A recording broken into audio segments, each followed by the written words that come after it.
ধর্ষকের মৃত্যুর আগে ধর্ষিতাকে মৃত্যুবরণ করতে হয়। এটা হচ্ছে আমাদের সোনার বাংলাদেশ। একজন ধর্ষকের জীবনের মূল্যটা এত বেশি যে তাকে ফাঁসির মঞ্চে দাঁড় করা যাবে না। আমরা বাংলাদেশে কয়জন ধর্ষকের নাম জানি যাকে কঠোর থেকে কঠোরতম শাস্তি দেওয়া হয়েছে, যাকে ফাঁসির মঞ্চে দাঁড় করা হয়েছে? আমরা কি আদৌ কেউ জানি না। অথচ আমরা কতগুলো যারা ধর্ষিত হয়েছে তাদের নাম জানি, অনেক বড়। এই লিস্ট আসলে অনেক বড়, বলে শেষ করা যাবে না। কুমিল্লার তনু, মাগুরার আসিয়া, 2 দিন আগেও কিশোরগঞ্জে 8ম শ্রেণীর একটি ছাত্রীকে বাসা থেকে তুলে নিয়ে ধর্ষণ করা হচ্ছে। বাবার হাতে মেয়ে ধর্ষিত হচ্ছে, ভাইয়ের হাতে বোন ধর্ষিত হচ্ছে। আমরা আসলে নিরাপদটা কোথায়? আমার মনে হচ্ছে আমরা যেন আইয়ামে জাহেলিয়া যুগে চলে গিয়েছি। মাঝে মধ্যে মনে হয় এর থেকেও খারাপ সময় আছি আমরা, কারণ ওই যুগে মেয়েরা অ্যাটলিস্ট সম্মান নিয়ে মৃত্যুবরণ করতে পারত। জন্মের পরপর জ্যান্ত মাটিতে পুঁতে দেওয়া হতো, আর আমাদের ধর্ষণ করে নির্মমভাবে তারপর মৃত্যুবরণ করতে হচ্ছে।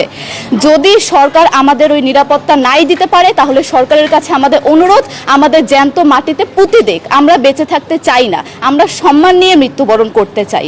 আমরা এই দেশে থাকতে চাই না যে এই দেশে আমাদের কোনো নিরাপত্তা নেই, যে এই দেশে রাস্তা দিয়ে হাঁটলে আমাদের মধ্যে একটা আতঙ্ক কাজ করে, কখন কি না কি হয়ে যায়। আইন উপদেষ্টা বললেন যে ধর্ষকের নাকি ফাঁসি দেওয়া সম্ভব হবে না, তাহলে নাকি নিরীহ মানুষকেও মাঝে মধ্যে ফাঁসির ব্যবস্থা করা, মিথ্যা মামলায় ফাঁসিয়ে দিয়ে ফাঁসির ব্যবস্থা করা হতে পারে। আইন উপদেষ্টার কাছে আমার প্রশ্ন, আল্লাহ না করুক আজকে যদি আপনার কাছের কেউ, আপনার বোন অথবা আপনার স্ত্রী অথবা আপনার মেয়ের সাথে যদি এরকম কোনো কিছু হতো, আপনি কি আসলে এটা বলতে পারতেন যে না, ধর্ষককে ফাঁসি দেওয়া যাবে না?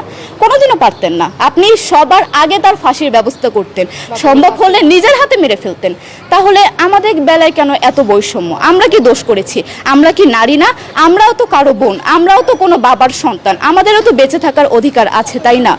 কিছু হলে মেয়েদের পোশাকের দোষ দেওয়া হয়। আমার কাছে প্রশ্ন, একটা 8 বছরের শিশুর মধ্যে এরকম কি থাকতে পারে যেটা একটা পুরুষকে অ্যাট্রাক্ট করবে, যেটা একটা পুরুষকে সিডিউস করবে? সেরকম হলে আসলে ধর্ষণ করা হতো সবসময় প্রাপ্তবয়স্ক মহিলাকে। কিন্তু আমরা আসলে পরিসংখ্যান গবেষণা করলে দেখতে পারি যে ধর্ষক সবচেয়ে বেশি করা হচ্ছে শিশুদেরকে, কিশোরীদের সবচেয়ে বেশি ধর্ষণ করা হচ্ছে। দৃষ্টিভঙ্গি পরিবর্তন করুন, চিন্তা ভাবনা পরিবর্তন করুন, ধর্ষকদের আইনের আওতায় আনুন।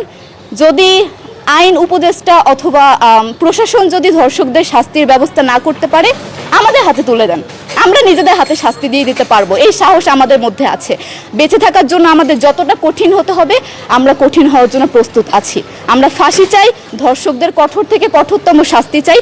যতদিন না পর্যন্ত ফাঁসি দেওয়া হবে, যতদিন না পর্যন্ত ধর্ষকদের শাস্তির ব্যবস্থা করা হবে, আমরা আমাদের আন্দোলন অব্যাহত রাখবো।